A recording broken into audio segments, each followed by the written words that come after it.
morning, everybody. I thought Carol did a really nice job pronouncing my last name. It's got 13 letters in it, so it's a bit of a disaster. For any of you who might be curious, my last name is pronounced Schwerdtfeger. Come on, you guys. Schwerdtfeger. Ah. I live here in California, so I probably should have run for governor, but I missed my chance. Anyway, I am here to talk mainly about technology trends, and it's, boy, guys, it is an exciting time, and I've got a ton of content that I'd like to share with you today. We've got it's a short session, it's an hour-long session, so let's jump right in. Let's bring up the slide deck. Technology trends, there's a lot of prevailing trends that are coming up right now. They're affecting all areas of our economy, and let's just jump right into the deep end. I'm not going to share a lot of charts this morning, but I will share one, and here it is here. So what we're talking about is the cost of storing 1 petabyte of data. And in 2010, 1,000 kilobytes is a megabyte, 1,000 megabytes is a gigabyte, 1,000 gigabytes is a terabyte, 1,000 terabytes is a petabyte. So the cost of that in 2010 was $80,000. Does anyone want to hazard a guess on what it's projected to cost in 2020? Just throw out a number. Yell it out if you have a guess. I'm sorry? 1,000. Wow, that's ambitious. Anyone else? 100,000. Okay. $100. One more. I'm sorry?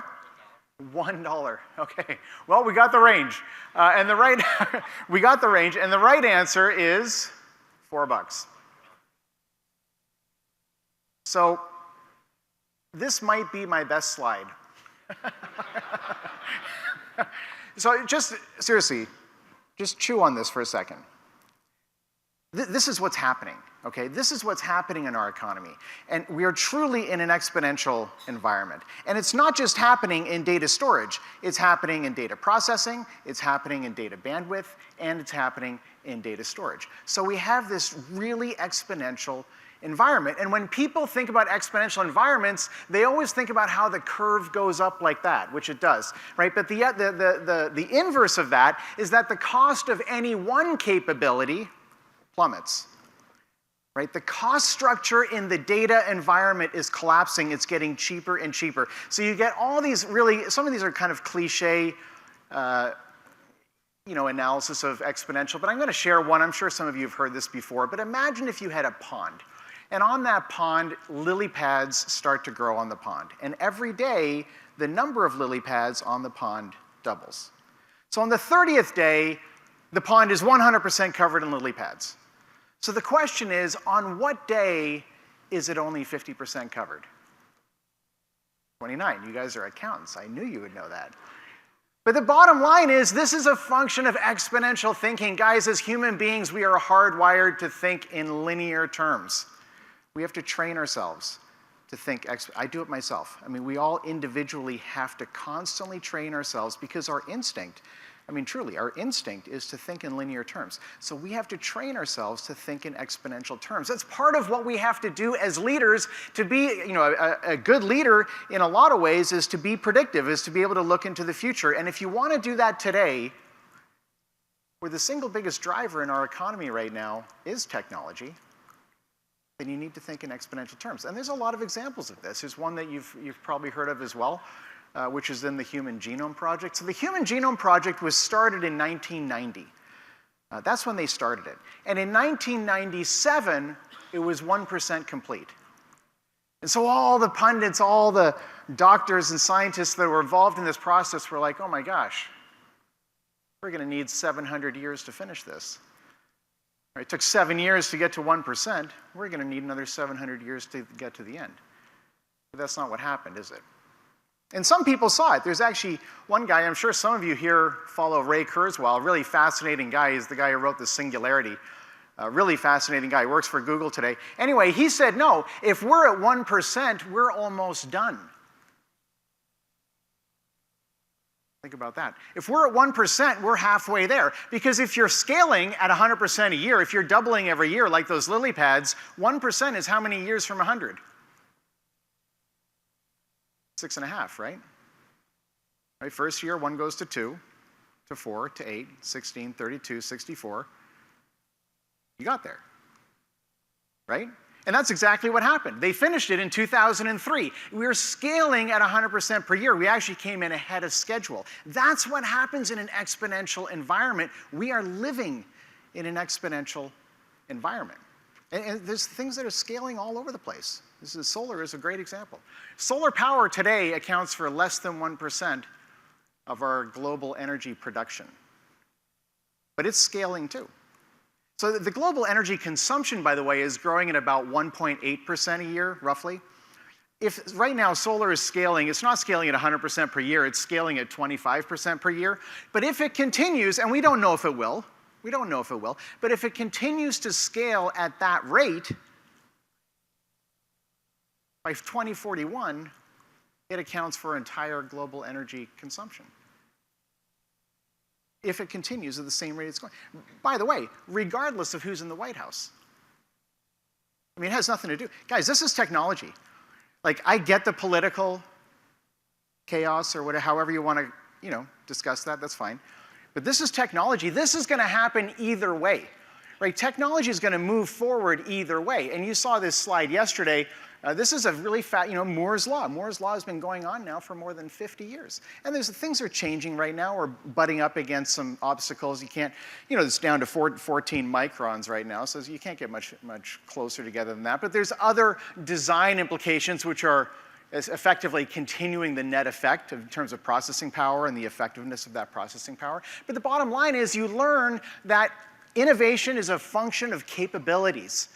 Right? Innovation comes when the capabilities can support it. So when you have these kind of environments where the cost structure in a given part of our society is plummeting like this, what it means is that everybody is going to be in the data business in the next 5 to 10 years. Everybody. All your clients. Think about all your clients. Right? And the data is coming to them from all these different angles. We'll talk about it. But one of the biggest areas of innovation right now, as you're all aware, is the IoT, the Internet of Things. And more importantly, perhaps, is the industrial Internet of Things. Some people call it M2M. And there's projections that we're going to have 50 billion devices connected by 2020. And now there's people saying we're actually going to beat that number. And so we're getting all this innovation. There's tons of different sensors that are being produced by a million different companies for different situations and different environments.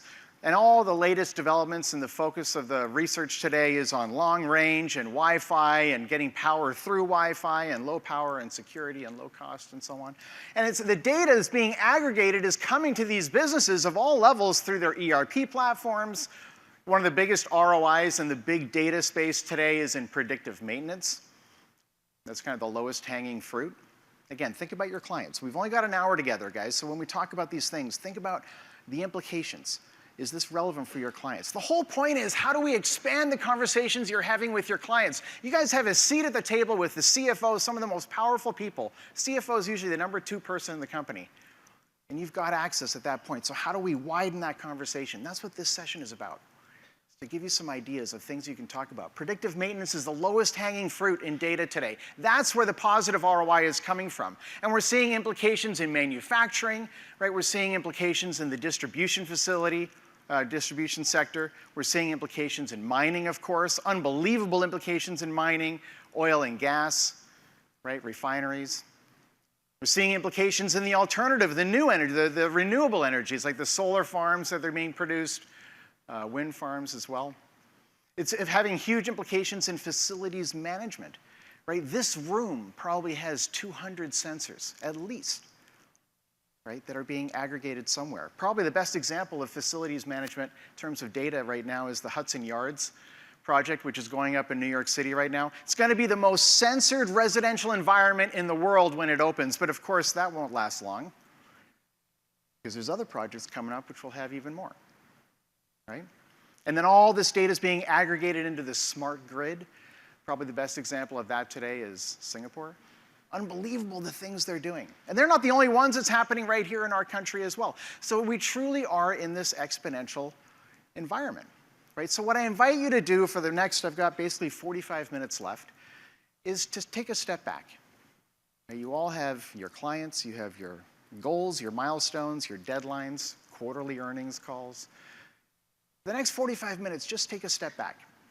right? And it's my job to look at these trends. It's what I do every day. I look at the case histories, use cases, success stories. Where is the venture capital money going? Where's the private equity money going? Right? Where's the positive ROI? That's what I do I love what I do. Guys, I'm a nerd, I'm a geek. So geek out with me. Right? There's this concept of, it's called institutional blindness. So when you work in a particular field, a given company, an industry, whatever, you end up within 3 weeks, actually the research is really fascinating, within 3 weeks you already start to have kind of tunnel vision. You have blind spots because you're so focused on your goals. It makes sense. There's nothing wrong with that. It's a natural process. But the value of a session like this, what we're doing today, is to get out of that silo, right? And just have a look and see what the greater environment, what does it look like out there? What's actually happening? Right? And let's start with a few stories. This is a great one. Does anyone here recognize these two guys? Really? Okay, good enough. Well, let's start with the guy on the left. His name is Brian Acton. And Brian Acton, in 2009, was looking for work. And one of the places he applied to work was Facebook. And Facebook turned him down. And he's actually a really gracious guy if you follow him. He's a good guy. And he wrote a tweet about this at the time. This is what the tweet said. It said, "Facebook turned me down. It's a great opportunity to connect with some fantastic people. Looking forward to life's next adventure." What might that be? Well, he got together with a friend of his and started WhatsApp, which they grew over the course of 5 years and sold to none other than Facebook for a cool $19 billion. So I'm bitter, I admit it. I'm 46 years old. I mean, he's a lot younger than me. Anyway, so the pundits were out in full force, of course, when this happened. It was an unbelievable transaction. I'm sure you guys probably remember when that was announced. And that they all had different viewpoints of this and there's different ways of looking at it. But one way is that at the time of the sale, the company had 55 employees. So by that measure, Facebook paid $345 million per employee. Imagine. Another way to look at it is at the time of the sale, they had 450 million active monthly users. So by that measure, Facebook paid $42 per user. But regardless of how you look at the finance side of this, it's an awful lot of money, right? Maybe the most interesting way to look at this, though, is that over the course of 5 years, it's not that long. Over the course of 5 years, 55 employees managed to engage 500 million people. They built something that touched the lives of 500 million people. How many people are in this room? 300? 55 people. How many people are on your teams, respectively, that you work with every day?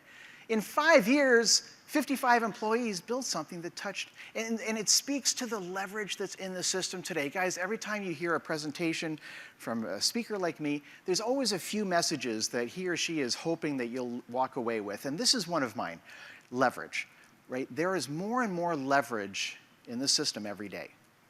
And a lot, it's not all technology, but a lot of it is technology. And its effect, guys, there is a revolution taking place right in front of our eyes, and most people don't even know about it. They don't even see it. You know, all these stories about the division between rich and poor, we see these things in the evening news or on the internet, blogs, whatever. Those things, they're true. The division it's widening. It's incredible. The top end is exploding. It's a function of this leverage. That's why it's happening, and there is a very real dynamic at play right now around the whole world, in fact, not just here, where some people and some businesses are leveraging the technology and doing extremely well. And on the other side, sadly, there's a lot of people who are being leveraged by the same technology, and for them it's harder and harder to eke out a living. And we just heard Diane just talked about this, right? So for them, it's really hard to eke out a living because all this technology is essentially being used against them. They're being replaced by it, and we'll talk about that in a second. But it's a function of leverage, right? And we all as individuals, not only as individuals, but also as a company, it is our responsibility to make sure that we are always on the right side of that leverage equation, which means we can't be afraid of the technology. We have to embrace it. We have to run towards it, which is scary. Right? But that's where the opportunity is. And of course, this leverage, I mean, there's a million examples. Software is a form of leverage. You can leverage software. right? The cloud is a form of leverage. You can leverage the cloud. You can leverage mobile technology, right? You can increasingly leverage wearable technology, fascinating technology that's coming up right now, really interesting stuff. Virtual reality is right around the corner and is coming fast right now. And everyone thinks it's just video games, but there's so many training applications, things that people can do to use VR to reduce their training costs, right? And of course, robotics is coming up like crazy. The cost of the Baxter Robot continues to go down and sales are going up. This is another robot that was introduced a year and a half ago, sold out immediately. Here's an Amazon distribution center. They have thousands of these blue shelving units with every product you can imagine, of course, and there are not people going into the aisles down into all of these blue shelving units to get what they have to get. Instead, the shelving units are picked up and brought to the front by these little navigation robots. There's only a handful of employees right at the very front. And then the shelving units are brought right back to where they came from. It's incredible. This is the Tesla factory, right here in the area. It's just a few miles down the road from where I live. Guys, this would never be possible in California. California is not a factory-friendly state. The only reason this is possible is because of robotics. There's hardly any employees in this factory at all. Although there is one. You just pointed out to me a month ago, right there. I never even saw that myself. Anyway, here's another view of it. Guys, if you live here or if you visit or even on this trip, if you have some spare time, get a tour of this factory. Your brain will explode. Any opportunity you can to get a tour of these things, these facilities, things people are doing, take those tours. Your brain will explode. It'll blow out your vision of what's possible, what's happening today. Fascinating stuff, right? Tesla's now building their Giga factory, right? Out in Nevada. You guys hear about this? Unbelievable. They're going to be, this one factory is going to more than double the production capacity of lithium-ion batteries of the entire globe. Right? China, India, the US, all these, Thailand is a huge producer of lithium-ion batteries. This one factory, and it's huge, this is the way it's going to look when it's done. And they've only opened this top section right here. And it is literally, I mean, it is an enormous facility. When they're finished, it will be the largest building on the planet. By the way, it's not the largest building by volume. Does anyone know the largest building by volume? I'm sorry? Boeing, absolutely, absolutely, the Boeing Everett facility. So by volume, that's the largest building, but by footprint, this is the largest, going to be the largest building on the planet when they're done, and it's going to more than double the production capacity of lithium-ion batteries. Guys, that is a sea change. Really, really fascinating stuff. So I love quotes. I literally buy books of quotes. It's something I'm really passionate about that, actually. This is one of my favorite quotes. It goes, "The future is already here. It just isn't evenly distributed yet." Stuff is happening already. Right? Guys, we don't have to reinvent the wheel. That is not our job. Our job is to look at the cutting edge, to look at the bleeding edge, right? What's happening at the forefront, and learn from those uses, because the cost structure comes down, right? The first people pay the most, right? But then over time, their experience, their trial and error, makes the cost structure come down more efficient. We learn from their experience, right? So we have to keep our eye on who's at the leading edge, right? One of the most interesting things to follow in recent years has been artificial intelligence and machine learning. Everyone wants to talk about machine learning. And it's fun, and I'm going to go through it with you. I think it's really important, actually. The reason this is such an interesting thing to look at is because it's really easy to see the milestones and how those milestones are accelerating, right? So it's really easy to see where we've come from. Right? And you've heard these stories before, but again, make note of the time increments, okay? So way back in 1997, that's when Deep Blue won Kasparov at chess, right? 14 years later was when Watson won at Jeopardy, right? Big lag there. Then it was literally later that same year when Apple introduced Siri on their phones. It's an AI, right? Absolutely. And then Google followed suit the following year with their Google Now. And then it took Microsoft a couple of years to catch up with Cortana, which they did in 2014. And then the following year, in 2015, that's when Tesla introduced their autopilot system in their cars. That's an AI. Guys, self-driving cars, we're going to talk about it. It's coming way faster than people realize. The technology's there. So last year, the Ollie bus started running in London, a particular neighborhood. It's not the whole city. It's a beta test. They're looking for a proof of concept. Watch the proofs of concept. Right? Where are people testing the new technology? So the Ollie bus started last year in London. They're testing it. Later that same year is when Nutonomy started launching their autonomous taxis in Singapore. It's a proof of concept. They're testing it in a particular neighborhood. They're getting the data. Right? They're analyzing the data. They're improving. And then just literally the next month is when Uber started their pilot in Pittsburgh with their self-driving taxi, or the self-driving Uber in Pittsburgh and other cities as well now. Later this year is when the Google autonomous vehicle is going to be launched to consumers, or at least when it's expected to. Ford has announced that they're going to have an entire fleet of cars available for the public in 2021. Guys, that's only 4 years from now. No steering wheel, no pedals. Unreal, right? So Volkswagen has shown their Cedric, their new concept car for self-driving cars, and there's all kinds of startups. This one's really cool, really fascinating. Actually, they've raised a ton of money, and it's configured exactly the same way, whether it's driving forward or whether it's driving backward, because if it's autonomously driven, it really doesn't matter, right? So inside, the people actually face each other. What happens? What happens? When these sorts of technologies come, what happens? Right? People aren't going to buy. So here's the thing. Cars, how many of you have a car? You guys all have cars. Where are your cars right now? They're parked. Your cars are parked. So cars are one of the lowest utilization rates of any large individual purchase. Okay? The average, it ranges, of course, but the average utilization rate of a vehicle is 6%. That means 94% of the time it's parked. Right? People aren't going to buy cars in the future as much. It's going to start in the urban centers. Rural will lag behind. But the bottom line is you'll have a subscription where when you need a car, maybe your subscription is 1,000 miles a month or 1,500 miles a month or whatever that number is, and you call a car, it shows up, it picks you up, takes you where you're going, drops you off, then it picks someone else up and keeps driving. It doesn't park, and it just keeps driving all day. So what happens? Guys, 30% of urban traffic is people looking for parking. 30, depends on the city. 30, here in San Francisco, it's probably higher. 30% of traffic is people looking for parking. So there's some people who are hypothesizing that in the years to come, it's going to take a while, the average, the fleet replaces itself on average once every 11 years. And of course, the adoption rate has to go up as well. So it will take time, but there are people hypothesizing that the car sales are going to drop by 90%. I'm not saying that's going to happen, but yet so start thinking. This is exponential thinking, right? What happens in the future?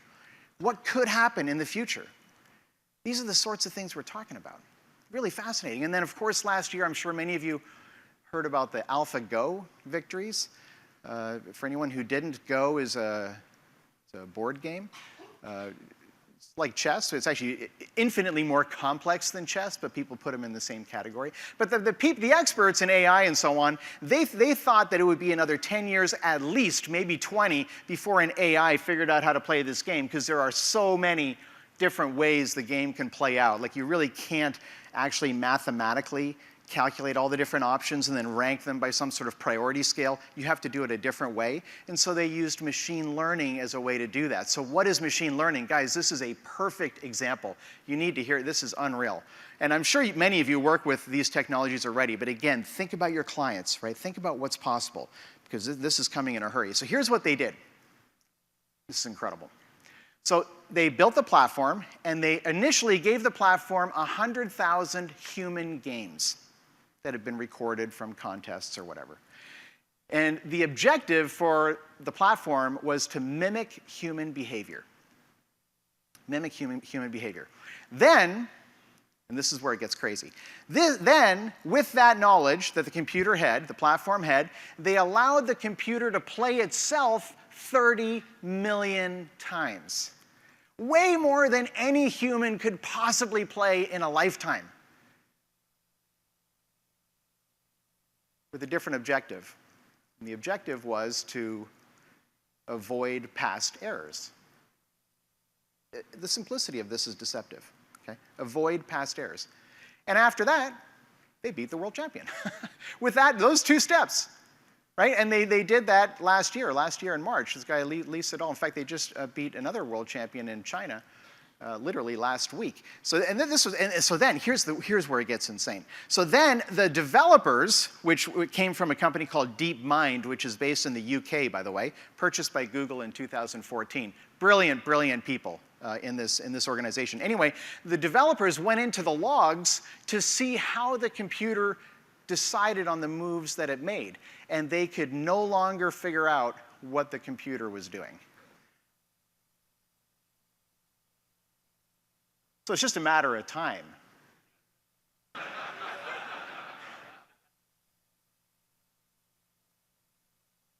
I mean, there's a lot of talk about these dystopian futures, but seriously, I mean, how crazy does it get? MIT, an AI software learns to make AI software.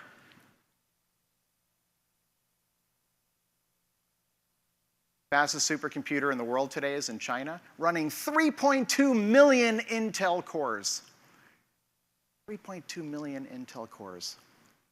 Guys, we have to train ourselves, right? As leaders, as individuals, you're leading your team, you're heading your client discussions, you're planning what discussions need to take place in the future. We have to think exponentially, right? Proof of concept. Where are people testing the technology? And what are the implications of those tests? So last year, they tested an autonomously driven truck, Otto, which was purchased by Uber, which drove 120 miles in Colorado down to Colorado Springs to make a delivery, autonomously driven. There was someone in the cab, but he wasn't driving. Payload was 50,000 cans of Budweiser. What happens? Right? Last year, they did a proof of concept in Europe where they drove these 3 trucks right across continental Europe through a whole bunch of different countries, autonomously driven. Guys, there are 3.5 million truck drivers in this country. There are 3.5 million truck drivers in this country. What happens? Right? Guys, this most recent election and the disruption we saw and the anger and the frustration in pockets of our society, we are just getting started. Change is coming. But of course, we've been through these changes before. This is not the first time. Right? When cars came out, that was a huge innovation. Right? Before that, we had horse-drawn carriages. Right? So that was a huge disruption. We ended up with a lot of unemployed horses. But people are different. People are smarter than that, right? They react differently to what's possible. So let's look at the agricultural industry, where, of course, in the 1700s, we had 90% of jobs were in the agricultural sector. Today, it's less than 2% that are in the agricultural sector. So at the time, everyone's like, oh my gosh, where are all these people going to work? But nobody would have imagined that we'd have a service economy that would explode with a million different occupations like nurse practitioner and contractor and massage therapist and yoga instructor and life coach and all these thousands of things. People are creative and people want to work. As human beings, we want to be productive. We will find new things to do. I'm not saying that the world's going to come apart at the seams. It's not true. Change is coming. It doesn't necessarily mean that it's going to fall apart. It means that we have to be ready for that change. Guys, there's going to be winners and losers. Let's just make sure we're winners. Let's make sure we're on the right side of that leverage equation. Right? One of the best examples is when they introduced the ATMs in the 1980s. Right? And everyone was thinking, oh my gosh, all these tellers are going to lose their jobs. Did that happen? No, it didn't happen. In fact, the number of tellers actually increased at a slower rate, but they continued to increase. Why was that? Because when you let a lot of these basic transactions like withdrawals and deposits get handled by computers, it makes it cheaper to open a branch. And so the banks were able to open way more branches than they had before. So there might have been fewer tellers in every individual branch, but there was more tellers overall, and those tellers were doing more strategic activities. And guys, that is a perfect metaphor, or perfect example, if you will, proof of concept of what's going to happen to a million different service professions. A million different service professions are going to evolve where the mundane activities, the repetitive activities are going to be replaced, allowing the service sector, the individuals themselves, to do more strategic activities. Guys, that's what you do too. It's one of the reasons I was so excited to come to this event, because I feel like what you do is actually very similar to what I do. Right? You have to look for the opportunities and present those opportunities to your clients in a way where they want to engage with you to realize that future, to stay on the right side of the leverage equation. That's what you all do. And if you're in that side, I speak to groups that are on the other side of the leverage equation, and it's really hard to get a message that they can really embrace and grab onto, because it's tricky. Right? But for you, gosh, there's a world of opportunity out there. For people like you, people need this. These companies, most of these companies have no idea. So let me introduce a quick model. This is really fascinating. So there's all these frameworks and predictive models that you can use to look at the trends and project into the future. That's what I do. I'm super passionate about this. There are tools you can use to understand what's coming. Right, so you've got, in the job market, you've got manual jobs and you've got cognitive jobs, basically two broad buckets, okay? And then you also have, within each one of those, you have repetitive tasks and you have non-repetitive tasks, right? So the repetitive manual jobs are going to eventually get replaced by robotics. That's going to happen, right? The cognitive repetitive tasks are going to get replaced by algorithms at some point, right? You can look at your own job and think about, what do you do that's repetitive, right? You can look at your clients. What do they do that's repetitive? It may not happen tomorrow, next week, next month, but you know that eventually this is going to happen, right? And then, of course, in the non-repetitive space, in manual jobs, you need strong humans and you need smart humans. And that's where the jobs are going to be, right? It's people who are in the non-repetitive space. So it's going to be the repetitive tasks that get replaced over a period of time by technology. And then you can even map out which tasks specifically are going to get replaced and in what order, because we're working our way up a ladder of complexity with technology. So the least competitive tasks get replaced first, and then over a period of time, the technology gets better and better and can handle more complex things. Right, guys, that's what artificial intelligence is all about. It's working our way up that ladder of complexity. Right? We're getting into really complex tasks that machines can now handle. So if you look back into the 1960s and 70s, the innovation back then was electricity, right? That was the big thing back then. So what did businesses do? They put electricity into everything, right? They just took one industry after another and added electricity. Well, what are we doing now? If you look into the 20s and 30s, the innovation now is AI. So where are the opportunities? We're going to put AI into everything. And it's already started. Right? Pretty simple AI, but it knew when I left.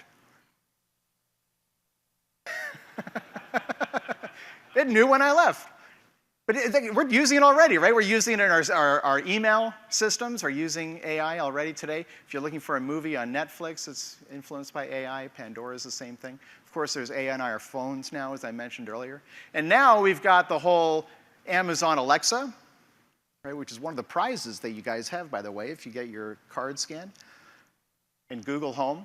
So how many of you, seriously, and put your hands way up, not for me, but for the other people in the audience, how many of you have either Amazon Alexa or a Google Home in your homes? Now, take a look around, guys. This is roughly, gosh, maybe 10%? 10% of the population, of the group? If you have an opportunity in the years to come, ask that question again. I promise you, in the next 3 years, the majority, and in 5 to 6 years, virtually everyone's going to have this. We are moving to a world of intelligent everything. Intelligent everything. Think about your clients. What can they do?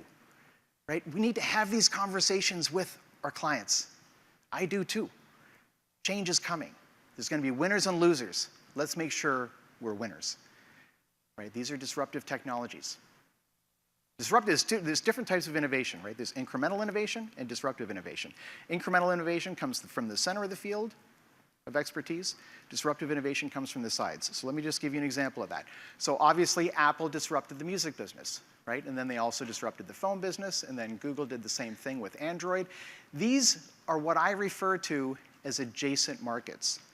Right, at the time, now of course it's a foregone conclusion, right? No one thinks about it. But at the time, when Apple made these announcements, it was huge. People were like, are you kidding? You're going into music? And then the phone? It seemed really crazy at the time. Now it's a foregone conclusion. But this is how disruptive innovation invalidates existing business models. Disruptive innovation invalidates existing business models. It's not incremental innovation, it's disruptive innovation. So what does that actually look like? Well, if you have an industry or a series of industries where you've got a bunch of different industries where they're basically autonomous, but they also overlap in certain small places, where does the disruptive innovation come from? It comes from the overlap. It comes from adjacent markets. It comes from the fringe. It always comes from the fringe. What's the leading edge of nutritional supplements? It's in horse racing. Horse racing is where they test the supplements. That's where they tested creatine. That's where they tested the impact of D3. That's where they test all those things that are on the fringe because it's not regulated, and the desperate people who have a horse that's not quite good enough to win will test anything to see if it might work. So they beta test at the fringe. Right? You can do this in every industry that you're in as well. Online marketing. Where's the online marketing? Honestly, it's in online gambling. It's in porn. That's where they test the newest stuff. And then it infiltrates in. We always have to look at the fringe. We have to look at adjacent markets, right? That's Facebook disrupted the SMS space, and of course that's what Snapchat did as well, right? LinkedIn disrupted the recruiting space. It's an adjacent market, right? Amazon disrupted the book business with their e-readers, which didn't exist before. It's an adjacent market, right? Uber is disrupting the food delivery business. Are you kidding? And Amazon's doing the same thing with groceries. And now Google, Apple, and Tesla are disrupting the automobile industry. How does that happen? They're adjacent markets. What are the adjacent markets to your business, to your client's business? Right? What are the adjacent markets? People always get in a defensive posture. They're worried, who's going to eat my lunch? That's the wrong approach. You got to be offensive and say, who else's lunch can I eat? Who else's lunch can we eat? Right? Facebook is disrupting the ISP business with these solar-powered planes that are going to fly at 70,000 feet. Google's doing the same thing with their Project Loon. Guys, disruptive innovation comes from adjacent markets. It comes from adjacent markets. That's where we have to keep our eye out. That's what we do. That's what we do. So there's some questions that you can ask. And I'll tell you what, they're really interesting. So anyway, these are tools. Okay, all these things are tools. They're mindsets. They're frameworks. I could keep you here for 4 days with all this stuff. There's so much. But let's look at some questions that you can ask. What's the biggest threat to your business? Right? To your industry? And you could think about, like specifically in Protiviti, your business or your clients. I think the more powerful way to look at it, obviously, is your clients. But you should do both. Right? What's the biggest threat to your industry? Number one. Number two, and you'll see this again at the end, so you don't have to write these down, by the way. Who is your worst supplier? And again, not just your company, but think about your clients. Who is their worst supplier? Can you do it in-house? Can you do that in-house? Can you eat their lunch? Do it better? And expand vertically up the supply chain? What about if you go down the supply chain? What else do your customers want? What's the completely unrealistic thing that the customers in that industry are asking for? One day, someone's going to do it. Someone's going to provide it. Will it be your client or their competitor? So, I mean, guys, so disruptive innovation, right? It almost always comes from the least profitable market segment, right? It almost always comes from the least profitable business segment, right? So what are the pain in the neck clients? What are the ones that are, oh, there's such a pain? The worst clients. What do those clients want? This is incredibly strategic. You sit down with your clients and you ask that question, and they know right away. I'll bet you know. Which clients do you hate the most? Right? You know who they are. What do they want? Someone is going to provide what they want. So it should be you. Don't let someone else do it. You should do it. We should stay ahead of that curve. Right? Number four, how can your assets be used differently? Such a powerful question. How can your assets be used differently? Not just your machinery and your capital investments. Well, what about the human talent? Guys, this is a room of unbelievably smart people. Right? That's how you got these jobs. That's why you rose to the leadership positions that you're in. How can your assets be used differently? How can we use that human talent more effectively? Leverage it more. Right? That's what innovation is all about. Right? That's what innovation is all about. And I'll tell you what, any presentation that you see about innovation, doesn't matter who it is, right, where it is, it doesn't matter. Inevitably, if it's done right, it always boils down to really one concept. which you can summarize in just 2 words. And those 2 words are budgeting failure. You have to be willing to budget for failure. Right? That's what innovation is. You have to be willing to, you have to try new things. You have to try new things that you don't know will work. Right? Jeff Bezos, Amazon, that guy is genius. I told you I love quotes. He's famous for saying, if you know it's going to work, it's not an experiment. If you know it's going to work, it's not an experiment. You got to try something new, which implies it might not work. I mean, seriously, he is such a genius. So he also said, just recently in an interview, he said, if you have a 10% chance to get a 100x return, you would take that bet every day. You're still going to fail 90% of the time. Seriously, think about that. To me, this stuff just, it's like revolutionary to me.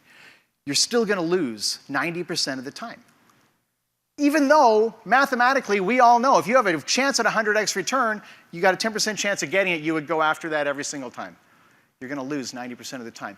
Innovation requires failure. It requires trying new things. That's why the gross margin is so important, right? You can think about the areas of clients that you specialize in, and you can sort all those participants in that industry segment by gross margin, where some companies have a high gross margin, some companies have a low gross margin, right? This is known data, very easy to see. The people with the highest gross margin, they have the biggest opportunity to innovate.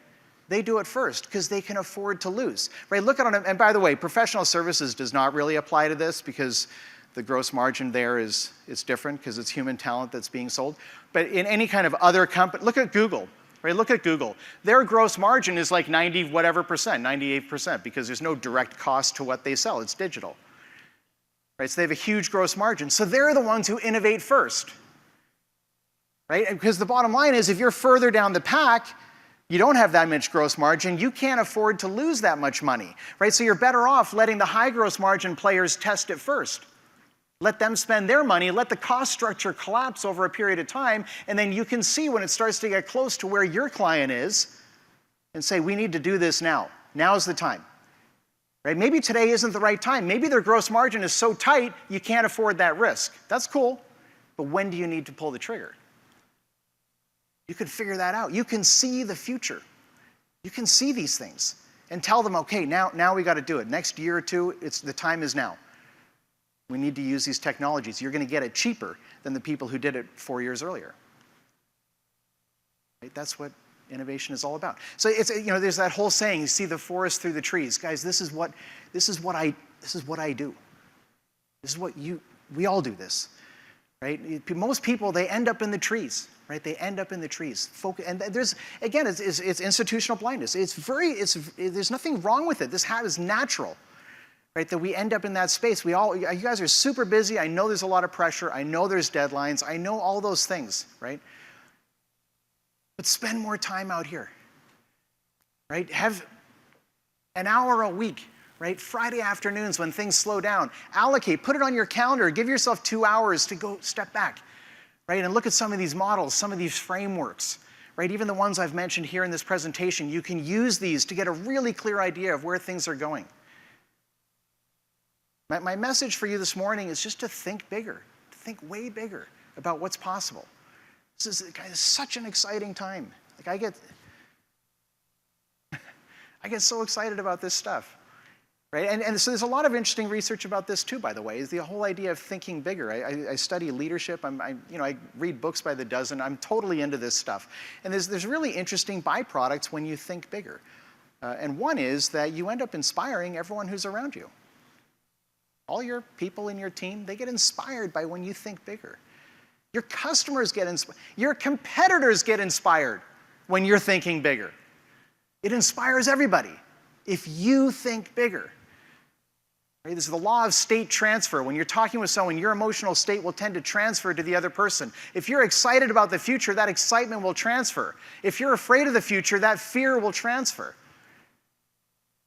Right? When you think bigger and have that optimistic view, it transfers to the people that you manage, the people that you work with, the people that they buy your services, your clients. They need to be excited. There's no such thing as a confused buyer. If they're confused, they don't buy. If they're confused, they don't buy. So when they talk to you, when you have those conversations, it's got to be so simple. straightforward, obvious. They're like, I get it. We need to do that. So you inspire everyone around you. And number two, when you think bigger, and I'm not talking like a little bit bigger, I'm talking like way bigger, right? When you think way bigger, quite often you end up having almost no competition along the way because no one else has the courage to go after those goals. They're afraid they're going to fail, and it might happen. So who has the courage to go after those big goals? Right? Do you? Does your client? Are they ready to make that investment? Thinking bigger is an unbelievable thing. So of course there's famous people, we've all heard 1,000 stories, people who are basically poster children for this type of thinking. Richard Branson is kind of a classic example. And I told you I really do love quotes. And of course he's got 1,000 of them. So this is one of my favorites. The fastest way to become a millionaire is to start out as a billionaire and then start an airline.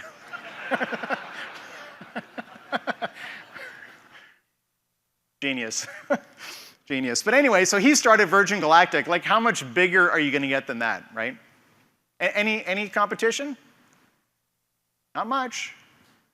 Not much. And then you got Elon Musk. This guy is basically like a personal hero to me. I just love the way his mind works. Really incredible.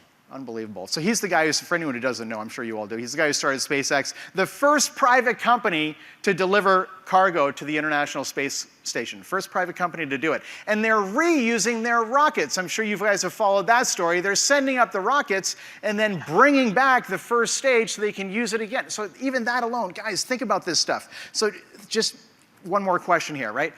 The cost of sending a rocket to the ISS, International Space Station, the cost of doing that is about $60 million bucks, ballpark. Depends on the cargo, okay? It's about $60 million. How much does the fuel cost? How much does the fuel cost? Any ideas? Just throw it out. $60 million is the total price tag. How much does this fuel cost? $2 million? Anyone else? Say it again? 25? 25 million? The answer is $200,000. 1/300th of the total cost. 1/300th of the total cost, which means if you can reuse the hardware, you can bring down the cost function by 100-fold or more. Disruptive innovation. Unbelievable. Thinking in first principles. What's the cost of the inputs?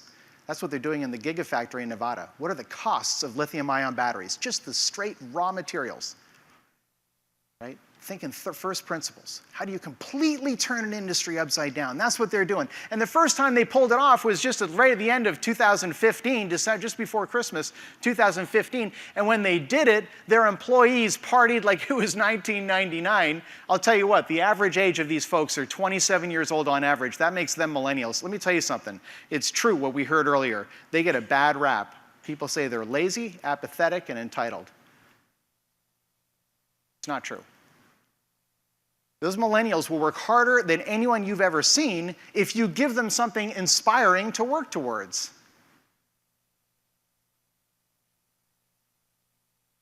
It's a thinking bigger thing, guys. It's not just a cliche.